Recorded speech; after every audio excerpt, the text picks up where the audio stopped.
Hey friends, welcome to my YouTube channel Kaizo Education. My name is Priyanka. Today's topic is idioms and phrases.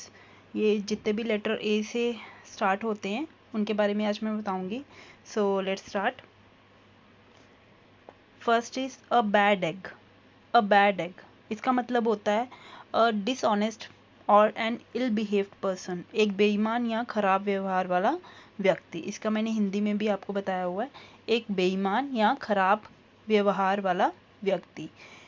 For example, one bad egg can impact the overall wellbeing of the company of a company. एक खराब अंडा किसी भी company के wellbeing मतलब जितनी भी उसने इज्जत कमाई है, समग्र कल्याण जितनी भी उसने इज्जत कमाई है को प्रभावित कर सकता है, को इम्पैक्ट कर सकता है.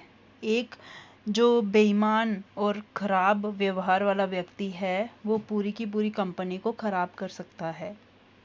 आई होप आपको समझ आ गई है. बैड एग होता है डिसऑनेस्ट मैन, बेईमान जो आदमी होता है वो होता है a bad egg. A dishonest और एन इल बिहेव्ड पर्सन, एक बेईमान या खराब व्यवहार वाला व्यक्ति. नेक्स्ट है a bee in one's bonnet.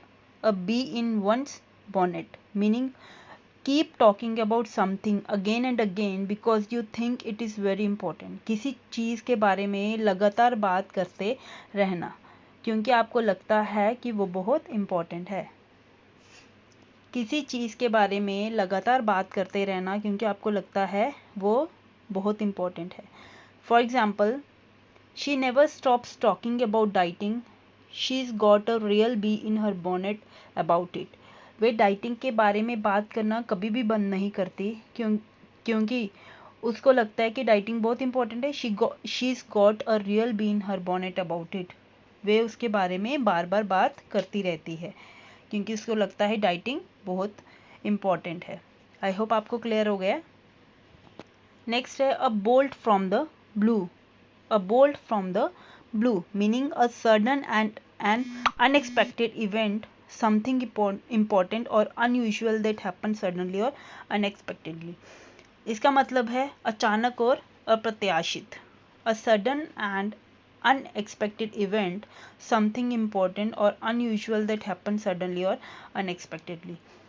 For example, it was a bolt from the blue and in this case it affects me. मतलब इसका मतलब क्या था? अचानक. It was a bolt from the blue and in this case it affects me. मतलब ये एक अचानक से हुआ, ये एक अप्रत्याशित था, अचानक से हुआ, बिना सोचने वाला था. मैं सोच भी नहीं सकता था कि ऐसा हो सकता है और इस मामले ने मुझे बहुत इफ़ेक्ट किया, मुझे बहुत प्रभावित किया. मतलब जो सोचा ना हो जाए, वो होता है बोल्ट फ्रॉम द ब्लू, अचानक से. नेक्स्ट है a close shave. A close shave meaning a narrow escape from something or avoidance of a situation, often an unfavorable or a dangerous one. इसका मतलब है बाल बाल बचना. a close shave का मतलब है बाल बाल बचना, कुछ बुरा होने से बचना. I had a close shave this morning. Some idiot almost knocked me off my bike. मैंने आज सुबह एक मतलब कि मैं बाल बाल बच गया आज सुबह, किसी बेवकूफ़ ने मुझे मेरी बाइक से लगभग धक्का दे ही दिया था.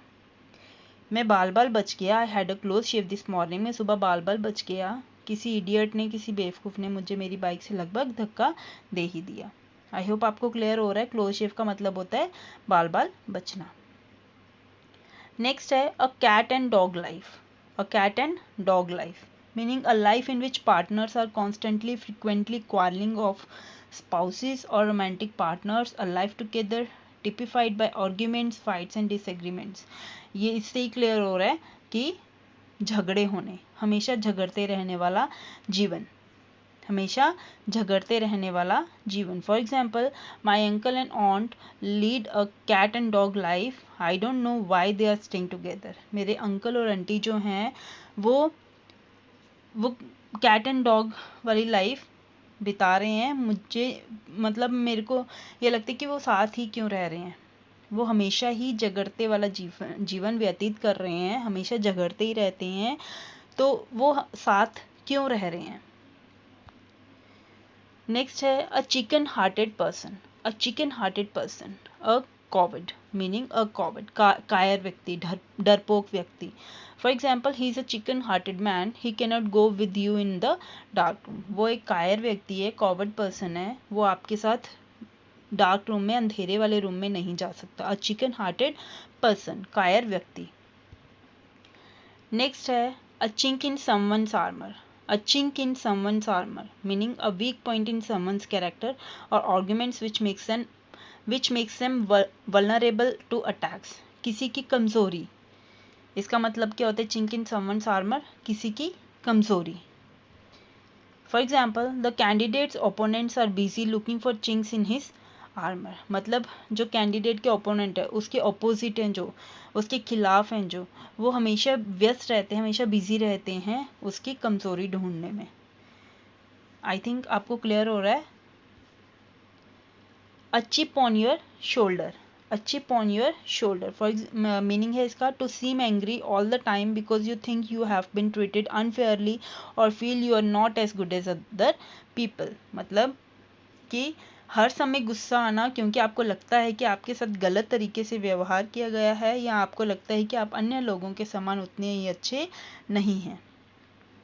For example he has a chip on his shoulder for not being born into a rich family. उसको हर समय गुस्सा ही आता रहता है ये सोच के कि उसका रिच फैमिली में जन्म क्यों नहीं हुआ.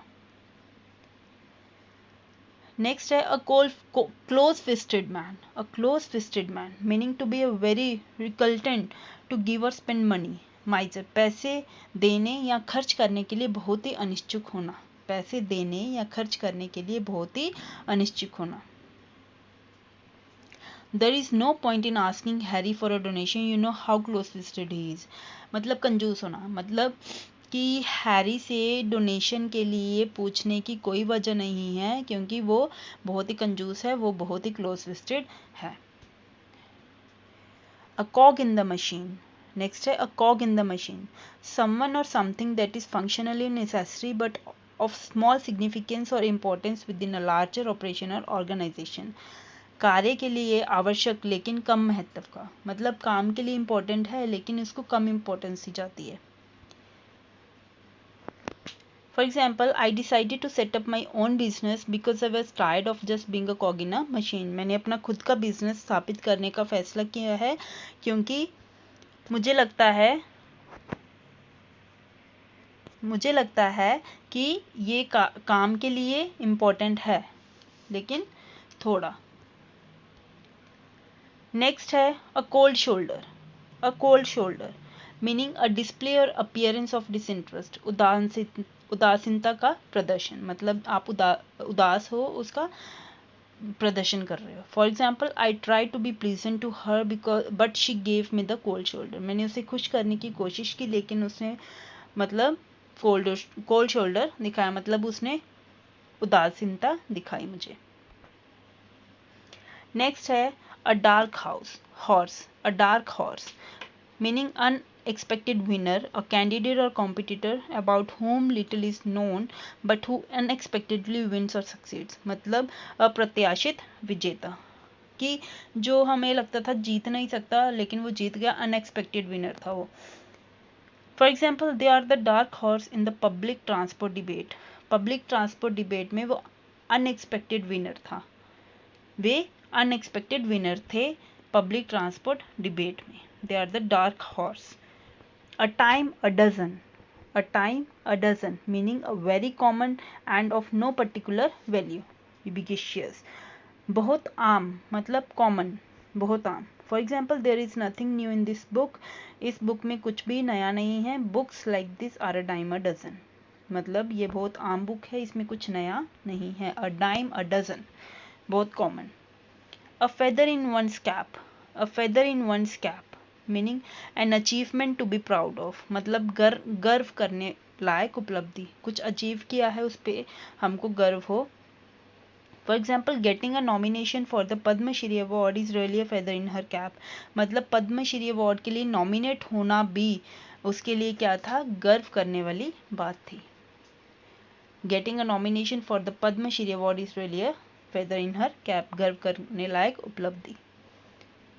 नेक्स्ट है अ फूल्स पैराडाइज।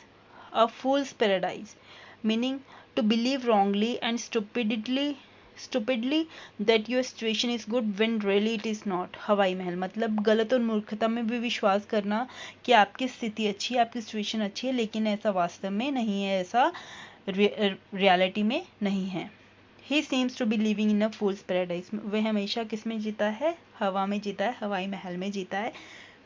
वो ठीक भी नहीं है, वो अच्छा भी नहीं है, लेकिन ऐसा प्रिटेंड करता है कि वो बहुत अच्छा है। A fool's paradise.